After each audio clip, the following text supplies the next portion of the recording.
bersama the one and only katanya Bang Indra Dwi Prasetyo. Halo. Saya Ning. Jadi kenapa saya gondrong? Butuh perlawanan saya agar masyarakat lebih aware bahwa berhentilah melihat orang dari fisiknya. Bang Indra ini kan lulusan Untan ya Bang ya? Ya benar. Jurusan S1-nya di Pendidikan Bahasa Inggris. Pendidikan Bahasa Inggris, lalu kemudian melanjutkan studi ke Melbourne, Monash University, jurusan Education. Education. Nah kalau ketemu nih sama orang-orang yang punya mengawali karir nih dari pendidikan nih, saya tuh selalu penasaran gitu ya. Yang menyebabkan mereka berhasil itu pasti ada legacy atau warisan dari kampus itu sendiri, dari jurusan yang kayaknya tuh tertanam atau diimani oleh si mahasiswanya itu gitu, sehingga dia berhasil. Kira-kira tuh Bang Indra tuh apa gitu, pengen nih kepo nih gitu. Legacy dari kampus. Iya. Misalnya dari pola dia berpikir akhirnya jadi begini atau yang lain gitu. Kampus S1 apa S2? Dua-duanya. Kita pengen tahu. Di Untan, Tanjung Pura, kebetulan saya S1 di Tanjung Pura di Pontianak. Saya belajar untuk menjadi mahasiswa yang aktif. Oke. Jadi di Untan itulah naik turunnya saya menjadi mahasiswa yang aktif organisasi, mendirikan beberapa komunitas, yayasan, segala macam. Untan mengajarkan saya cara berpikir. Kemudian cara berpikir itu kemudian yang bawa saya bisa sampai S2. Jadi kalau ditanya apa legacy atau apa yang bisa saya pelajari dari dua kampus ini, memang secara kualitas mungkin berbeda. Tapi di Untan lah saya banyak belajar tentang how to be a good student lah. Ya, jadi tidak hanya pintar di kelas saja, tapi pintar juga di luar kelas, berorganisasi dengan masyarakat segala macam. Nah di Melbourne. Saya lebih banyak belajar di academics-nya, ya karena mungkin Melbourne tidak berbeda ya atmosfer organisasinya teman-teman di Indonesia dengan luar negeri. Tapi di Melbourne saya lebih belajar banyak tentang how to sharpen our mind, bagaimana menajamkan intelektual, pemikiran seperti itu. Jadi dua paket yang sebenarnya seimbang lah gitu. Sehingga nanti dalam karirnya itu bisa dipakai gitu ya. Betul, ya. Kenapa saya tanya ini Bang? Karena beberapa kali nih saya nih ditanya gitu sama teman-teman kita yang baru lulus SMA. Kak Ning, menurut Kak Ning tuh penting nggak sih kuliah gitu? Mengawali karir itu dari kuliah gitu. Saya tuh secara gamblang tuh saya jawab ini, ya penting nggak penting lah. Penting karena ya kamu dapat gelar dari situ gitu ya. Kamu menaikkan gengsimu, aku bilang kayak gitu. Tapi secara yang dipanggil kakak, artinya saya senior ya dalam itu. Saya nggak bisa dong hanya punya jawaban itu ya. Saya pengen nawarkan nilai lebih gitu. Kira-kira nih bangku kuliah pendidikan masih relevan nggak sih? Masih menjadi salah satu alternatif nggak sih untuk ini tadi naik kelas atau berkarya lah, membangun karya gitu? Menurut saya kampus masih punya peran untuk menambah ilmu. Jadi kalau menurut tadi Kak Ning bicara bahwa kampus menambah gelar, saya sebaliknya. Saya berpikir bahwa kampus adalah salah satu lembaga yang efektif sampai hari ini untuk menambah ilmu. Nah, ilmu itu yang kemudian kita bisa transformasikan dalam bentuk yang berbeda. Bisa untuk cari kerja, bisa untuk membuka lapangan pekerjaan, bisa untuk dapat S2. Tapi fondasinya adalah di ilmu itu. Ilmu itu sendiri. Jadi saya pikir belakangan kita banyak yang bias ya. Ada pemuda hari ini bias bahwa masuk ke kampus pengen dapat gelar. Jadi gelarnya dapat, ilmunya ketinggalan. Nah, pas ke kampus bingung, ilmunya nggak kepake, setengah-setengah segala macam. Misalkan ujiannya nyontek, yang penting dapat gelar, misalnya kayak gitu. Jadi saya berpandangan bahwa kampus masih menjadi salah satu lembaga yang efektif untuk mendapatkan ilmu. Nah, ilmu itu sendiri yang nanti kita bisa pergunakan tuh untuk mendapatkan pekerjaan, membuat pekerjaan, atau untuk melanjutkan ke jenjang lebih tinggi. Tips untuk ilmunya nggak ketinggalan, gelarnya dapat gimana Bang? Gini, menurut saya gelar itu bonus, ya. Tapi ilmu itu adalah perkara yang harus kita dapatkan. Jadi gelar itu bonus kalau ilmu itu berhasil kita dapatkan, gitu ya. Misal di kampus kita belajar bahwa tentang ekonomi kita belajar tentang ekonomi di kelas nih. Ternyata ilmu kita nggak cukup nih di kelas nih. Apa yang kita lakukan? Kita belajar lagi di luar. Kita misalkan magang di sebuah perusahaan, kita berjualan di pinggir jalan. Nah itu ilmu, satu paket ilmu yang komprehensif, yang kemudian gelar akan menyusul kalau kita udah paham dengan ilmu itu. Jadi saya pikir makanya kampus itu penting karena ilmu itu tidak terbatas di ruang kelas saja. Oke. Teman-teman bisa belajar dimanapun dan namun kampus adalah katalisatornya, pemicunya untuk kemudian bisa belajar lebih di luar. Mendapatkan teori untuk implementasi dan melihat realitas gitu ya. Iya. Oke. Betul sekali sih. Aku juga berpikir kayak gitu ya. Kebetulan aku di kimia nih, MIPA. Tetanggaan kita ya kalau itu ya. Saya juga legasi yang saya dapat dari kimia itu, yaitu saya juga gunakan untuk melihat realitas ini ya. Maksudnya kan kalau di kimia itu kita mengenal kalau reaksi kimia dasar itu ya misalnya A ditambah B sama dengan C. Itu ada kausalitas kan di situ kan. Nah kalau kita terapkan di kehidupan berteman, bekerja, walaupun saya pada akhirnya nggak kerja di lab, tapi itu berguna gitu. Iya. Dan berlaku sebaliknya, untuk yang hanya mengejar gelar saja, bisa jadi gelarnya nggak berguna nantinya, karena mereka tidak punya kapasitas di situ. Makanya saya punya pandangan bahwa menanam padi, rumput kan ikut, tapi menanam rumput, padi kan luput. Artinya mengejar ilmu, gelarnya bisa dapet, tapi kalau mengejar gelar, ilmunya luput. Oke. Benar ya, padi dan rumput. Iya. Apa yang ditanam. Iya. Oke. Ini berpengaruh juga sih Bang ya, ketika misalnya nih jumlah orang yang kuliah tuh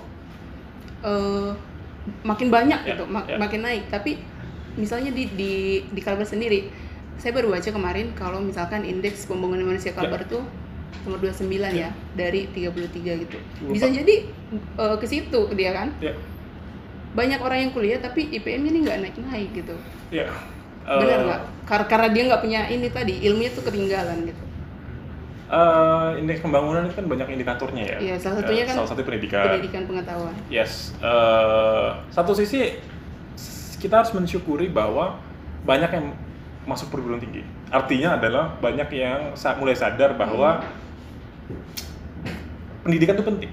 Nah, mungkin pada tahap selanjutnya, 10, 20, 30, 40 tahun lagi kita harus belajar bagaimana pendidikan itu kita kapitalisasi. Artinya ilmu kita bergunakan untuk kebermanfaatan, untuk mencari uang. Nah, itu yang mungkin belum pada tahap situ. Jadi kita masih pada transisi tahap orang yang SMA dulu kan 10 tahun yang lalu, 20 tahun lalu orang tuh tahap SMA. Nah, jadi kita masih tahap transisi untuk belajar ke kampus. Tapi kita masih belum pada tahap habis dari kampus mau ngapain. Nah, saya pikir butuh proses 5, 10, 15, 20 tahun lagi agar kita sampai pada tahapannya yang we create something from the college gitu lah. Kita bisa berkarya sesuatu dari kampus dan itu bisa menambah nilai jual kita. Oke, 10 tahun lagi kira-kira 2030 ya? Iya, saya pikir 2030 S2, S3 mulai banyak banget. Sekarang biasanya udah mulai banyak ya. Jadi 2030, 2035 itu masa-masa emasnya Indonesia. Anak muda seperti kita mulai mendominasi pasar. Ya kan, sekarang udah kelihatan tuh startup segala macam. Artinya apa yang dipelajari di kampus udah real, nyata mereka lakukan gitu. Dulu kan misalkan belajar di kampus, kerjanya misalkan jadi kantoran misalkan atau apa yang mungkin nggak sesuai ya. Sekarang anak muda udah mulai berani mengaktualisasi diri. Dan saya pikir 10-15 tahun lagi mereka lebih berani untuk mengeksplorasi apa yang mereka dipelajari. Jadi let's see, nampaknya menarik 15. Berarti apa yang namanya Indonesia Semesti itu kira-kira terwujud nggak ya? Kalau dari kacamata saya optimis terwujud, minimal secara kuantitas. Oke. Secara kuantitas kepemudaan anak muda terwujud. Nah, dan sekarang kita bisa ngeliat tren anak muda yang sekolah luar negeri, S2, S3 itu juga semakin banyak. Dan saya pikir peaknya itu ada di tahun 2030, 2035 itu peaknya di mana anak muda banyak yang mulai S1, S2, S3 berkarya sana sini gitu. S2, tadi Bang Inta tuh nyebut S2 di luar negeri. Kalau misalkan ini itu sesuatu hal yang penting sekali nggak sih Bang untuk kita keluar negeri untuk kuliah gitu, atau di Indonesia aja cukup untuk S2-nya? Secara ilmu ya, kalau saya pribadi berpikir mungkin sama saja secara ilmu. Tapi ada hal yang membedakan mungkin kenapa di luar negeri bisa jadi plus gitu ya. Misalkan Tan Malaka deh, Tan Malaka. Saya pikir buku Madilog ini lahir bukan karena ketika beliau di Indonesia, tapi ketika beliau berkelana keliling dunia, beliau diburu sana sini oleh polisi di berbagai negara, lahirlah buku Madilo ketika di perjalanan. Artinya kan ada pengalaman yang mereka dapat di luar yang tidak dapat di Indonesia, ya itu kemudian menjadi nilai tambah bagi ilmunya. Jadi ilmunya mungkin sama, tapi ada atmosfer pengalamannya yang membuat itu sedikit berbeda. Ya sama seperti Bung Hatta. Ya kan? Bung Hatta mulai pergerakannya untuk concern terhadap kemerdekaan itu kan ketika di Belanda, di Rotterdam. Jadi banyak tokoh-tokoh kita, B.J. Habibie misalkan jadi ketua PPI di Aachen misalkan. Jadi berarti kita boleh dong ya bilang ke teman-teman kita kalau misalkan punya niat nih gitu ya kuliah di luar negeri nih, ayo kuliah. Ya, cari pengalamannya. Cari networknya juga ya.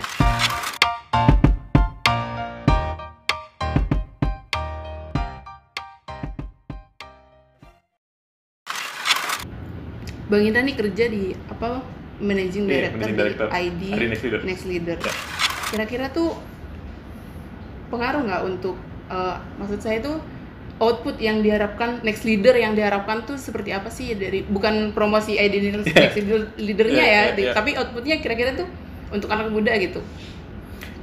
Gimana sih Bang gitu? Jadi itu kan sebenarnya ID Next Leader itu adalah sederhana School of Leadership lah ya. School of Leadership di mana kita mencari mendatabasing anak-anak muda potensial di seluruh Indonesia, kemudian kita pertemukan mereka dengan mentor-mentor yang kita anggap sesuai dengan kapasitasnya. Misalnya ada anak muda berbakat di bidang fotografi nih, nah kita pertemukan mereka dengan mentor-mentornya fotografer profesional, videografer segala macam. Jadi intinya adalah kita yakin dan percaya seseorang itu akan memperoleh atau mendapatkan hasil optimalnya kalau dia dapat mentor yang tepat. Hampir semua orang besar seperti itu. Jadi orang-orang besar hari ini berada di posisi hari ini karena mereka punya mentornya. Karena dengan mentor inilah mereka tahu mana jalan pintas, mana jalan yang harus dihindari, sehingga mereka tidak banyak trial error. Berarti langsung kayak you harus ke sini cepet. Jadi saya pikir mentornya itu udah berpengalaman. Harus cari mentor yang berpengalaman. Jadi misalnya teman-teman sekarang senang di dunia videografi misalkan, kalau teman-teman dapat mentor yang tepat nih di bidang videografer, kalian bisa jadi home production yang keren banget. Kira-kira untuk Kalbar mau ini nggak? Banyak kan videografer yang andal Kalbar. Maksudnya itu konsep ID Next Leader nih. Di bawah Kalbar. Bang Indra nih kan pemuda Kalbar, kayaknya tuh kita tuh berharap gitu. Ayo balik ke Kalbar gitu kan. Jadi kita kembangin nih gitu. Jadi saya lagi kembangin ID Next Leader di Kalbar. Doakan saja Maret atau awal April kita akan launching di Kalbar. Udah ada berarti ya. Udah ada. Idenya. Benihnya udah ada. Kita udah sempat ngomong dengan beberapa teman untuk membuat itu dan kita lagi cari sekretariatnya sehingga teman-teman tuh bisa mentoring di situ lah. Semua bisa belajar di situ. Harus. Kata orang tuh kreatif, inovatif, adaptif. Gimana tuh Bang? Itu kan beberapa nilai-nilai yang harus kita kuasai di 21st century ini ya. Ada nilai tentang kreativitas, terus kemampuan beradaptasi. Ya, saya pikir itu nilai-nilai yang wajib anak muda miliki. Klik saja di Google 21st century skills. 21st century skills. Itu ada ilmu-ilmu yang dibutuhkan di abad ini. Ya, salah satunya ada kreativitas, berinovasi, beradaptasi, leadership, critical thinking. Itu kan ilmu-ilmu yang sekarang mungkin dulu nggak perlu sedalam itu, tapi sekarang misalkan contoh berita nih. Dulu mungkin 20-30 tahun lalu orang nggak sekritis itu nanggepin berita. Sekarang enggak, kita butuh adanya literasi di bidang media, itu butuhnya critical thinking misalnya. Jadi saya pikir itu skill-skill yang dibutuhkan anak muda hari ini sih. Jadi nggak hanya ilmu di kampus, tapi juga beberapa skill-skill 21st century itu. Dan itu tidak di cover kampus? Tidak di cover kampus. Sama sekali nggak? Kalau di luar negeri at some point itu tersirat. Misal ketika kita mengerjakan sebuah tugas, itu kan ketika tugasnya tidak berbicara tentang ABC misalnya, tidak ABCD kan, misalnya esai atau saya kalau di Australia terbiasa tugasnya dibuat dalam 5.000 kata misalnya. 5.000 kata tuh berapa lembar? 15 lembar, 20 lembar. Jadi pertanyaannya simple tapi make it into 5,000 words. Jadi kan 5,000 words. Nah, itu kan kita harus kritikal tuh. Idenya apa, kita nulis apa, referensinya apa. Nah, at some point kita belajar dari situ. Tapi kan tidak, kampus nggak mengajari ini loh cara critical thinking, ini kayak gini loh, enggak. Tapi at some point sebenarnya kampus di Indonesia juga ngajarin hal yang sama kan. Kita diajarkan tanggung jawab ketika ngasih deadline. Kita diajarkan cara kerja sama ketika kerja kelompok. Leadership ketika kita jadi tugas bareng kelompok. Jadi kayak sebenarnya hal-hal itu yang saya sebut ilmu. Jadi ilmu itu tidak sebatas kita belajar hari ini tentang ABCD. Kalau kita dapat pulang ABCD enggak. ABCD kita dapat, tapi ada F, segala macam ilmu Z, ilmu X, Y, Z, itu ilmu-ilmu tak tersirat dalam proses belajarnya itu. Menurut saya segitu sih, Kak. Keren ya? Keren, ilmunya keren ya? Kita nggak sadar ya? Iya betul sih, kadang kita nggak sadar, kita lagi ngomong sama orang aja kadang tuh dapat gitu ya ilmunya. Tadi pagi itu sebenarnya saya bikin semacam Q&A di Instastory gitu. Oh iya. Bang Ira ini kan terkenal ya di Pontianak ya. Iya, terkenal. Lalu saya kira-kira saya mau ketemu nih Bang Indra yang ini, ada yang mau nitip pertanyaan. Ada dua nih Bang yang nitip pertanyaan. Yang pertama itu adalah buku yang dibaca Bang Ira nih favorit nih, yang mengubah apa dia bilang perbuatan dan pemikiran dia bilang. Menarik sih pertanyaannya, makanya. Bukunya ada berapa? Ya terserah sih, berapa aja boleh. Salah satunya yang depan kita Madilog. Oke, ini ya Madilog ya. Madilog. Ditulis oleh Tan Malaka. Buku ini mengajarkan saya, gini, Madilog ini saya lupa ditulis tahun berapa. Saya cek dulu. Sebelum Indonesia Merdeka kan? Iya, jauh sebelum Indonesia Merdeka. Saya lupa tahun berapa ya. Ada yang tahu nggak Madilog tahun berapa? Ini kayaknya udah edisi 46 ya? Tahun 46 ya? Okay. Saya nggak tahu apakah 46 itu ditulis atau sebelum itu, saya juga ragu, nanti tolong di cross check ya. Madilog buku lama, buku tua, yang ditulis oleh Tan Malaka, tapi berbicara tentang hal-hal yang menurut saya itu jauh melampaui zamannya. Dia bicara tentang materialisme, dialektika, logika, hal-hal yang pada zaman itu sebenarnya, misalkan ya, Tan Malaka mengkritik tentang ramalan Jayabaya pada zaman itu. Itu kan hal yang tabu banget. Bagaimana Tan Malaka bilang itu ramalan itu mungkin dibuat ketika Jayabaya lagi pusing atau apa gitu loh, sehingga dia ngomongnya ngawur gitu, belak-belakan dibilang, karena nggak bisa orang memprediksi sedemikian itu tidak masuk akal lah gitu. Maksudnya pada zaman itu, di saat hal-hal yang berbau klinik masih kuat gitu ya, dan Tan Malaka sudah berani mengkritik itu, mendobrak pintu. Jadi ini salah satu buku yang kemudian saya pikir membantu saya untuk berpikir lebih rasional, lebih kritis, melihat rasional, kritis. Iya, melihat keadaan dan sekitar. Kalau pertanyaan terakhir ini dari saya, Bang. Siap. Kenapa memutuskan gondrong, Bang? Oh, ini ketahuan saya gondrong. Iya. Ini mau jawab jujur apa jawab serius? Serius. Jujur atau serius dua-duanya? Serius apa lucu? Anyway, mungkin bukan. Jadi saya gondrong ya, benar. Saya segini ya? Iya, sebahu. Jawaban seriusnya itu gondrong karena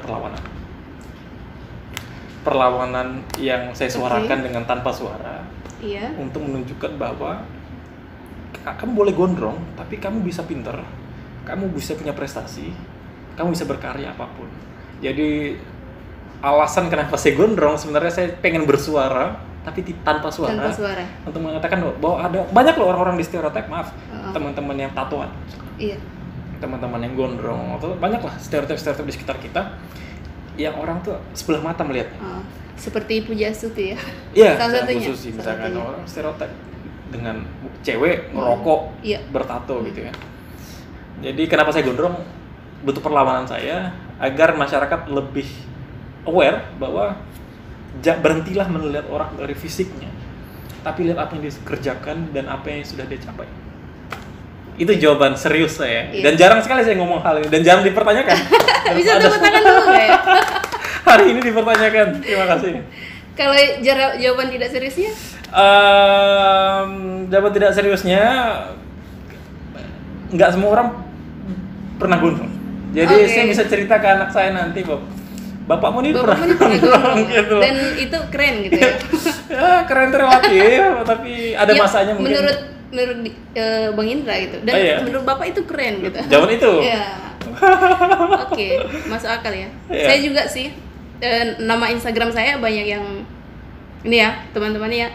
Kalau saya boleh cerita nih, Iya. gitu ya. Nama Instagram saya itu kan nings.ah.iya. Ya. Ya. Dan beberapa orang tuh nanya gitu, kenapa sih nggak diganti aja namanya? Itu juga ya seperti kata Bang Indra, merupakan perawanan juga gitu. Bahwa stereotip itu ya, bahwa misalnya kita punya nama yang aneh gitu ya di sosial media, bukan berarti kita tuh nggak baik lah ya, tanda kutip, walaupun baik versi kita tuh beda mungkin dengan versinya kawan-kawan gitu. Yep. Karena saya tuh menjadi volunteer di sebuah TK. Dulu sih saya ini ya berpikir ya kayaknya tuh akan aneh gitu kalau orang tahu kalau nama saya di Instagram, tapi ya udah memang beginilah saya gitu. Saya ingin bilang itu ya, menyuarakan tanpa suara itu. Request dari teman-teman. Ini adalah pertanyaan katanya fast question. Fast question, oke. Yang cuman ada 5 sih sebenarnya. Oke, jawabannya gimana? Harus iya tidak atau gimana? Enggak, langsung dipilih aja. Oke. Saya ngomong nanti Bang Ira langsung Oke. ya. Oke. 1, pendidikan atau karir? Pendidikan. Drum atau piano? Drum. Instagram atau YouTube? Instagram. Petai atau jengkol? Pete. Petai. Oke, tim petai juga saya. Yang kelima ini mungkin bisa disertakan nanti ya alasannya. Oke. Singkawang atau Jakarta? Ayo. Singkawang, Drum. Singkawang. Kenapa, Bang? Rumah adalah di mana tempat kita merasa paling nyaman. Jadi Jakarta tempat saya berkarir, tapi Singkawang is my home. Jadi saya kemanapun saya selalu bilang I'm coming from Singkawang dari Kalimantan Barat, 3 jam dari Pontianak. Karena rumah itu adalah tempat di mana kita merasa nyaman.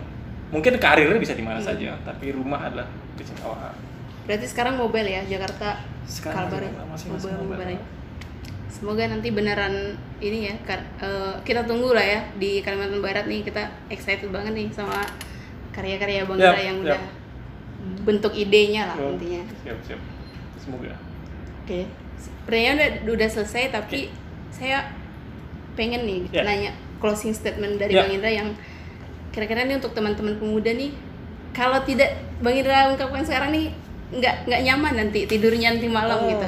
Ada nggak yang sangat krusial nih pengen disampaikan? Untuk teman-teman muda ya, saya baru buat dari pagi tuh, kebetulan untuk salah satu seminar, tapi saya akan sampaikan di sini. Ada orang yang memperbesar dirinya sendiri untuk mewujudkan cita-citanya. Tapi ada orang lain yang memperbesar dirinya sendiri untuk mewujudkan cita-cita orang lain. Jadilah yang kedua. Kenapa? Karena kalian tidak menjadi kecil dengan mewujudkan cita-cita orang lain. Tapi mungkin saja kalian akan menjadi kecil kalau kalian hanya memikirkan diri kalian sendiri. Jadi kalau ada 2 pilihan, memperbesar diri sendiri untuk mimpi sendiri dan memperbesar diri sendiri dan orang lain, pilihlah yang kedua. Karena kata Alexander Supertramp itu kebahagiaan itu nyata apabila dibagi ya. Mungkin ada hubungannya ke situ juga kali ya, Bang. Benar. Ya. Tapi apakah dengan cara begitu kita nggak terjebak tuh di cita-cita orang lain? Mewujudkan cita-cita orang lain artinya kita udah selesai dengan cita-cita kita. Ya kan? Okay. Dan sharing happiness jatuhnya. Jadi dengan membantu orang lain ada kebahagiaan yang muncul. Ketika melihat orang lain tersenyum, cita-citanya kita bantu tercapai atau mimpinya kita bantu tercapai. Jadi dan itu tidak memperkecil diri kita. Justru itulah akan memperbesar diri kita berkali-kali lipat.